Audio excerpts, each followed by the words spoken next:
So far, we've looked at two different ways to display a particular field from a piece of content in a sidebar region on the page. We looked at two different ways of doing this with Display Suite, one in the content area of the page, one by using region to block and actually positioning it in a separate theme region.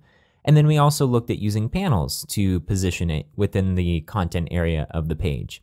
We're about to look at the final way, which is using a view to either display the content as a set of fields or as a particular view mode. And we're going to look at how to relate the view to the piece of content that we're looking at. But before we do that, we need to address the issue that we only have one product and one product review on our site.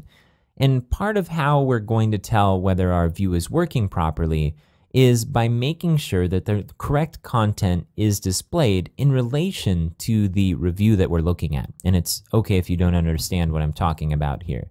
But basically, we're going to need several pieces of content in order to verify that that association is working properly.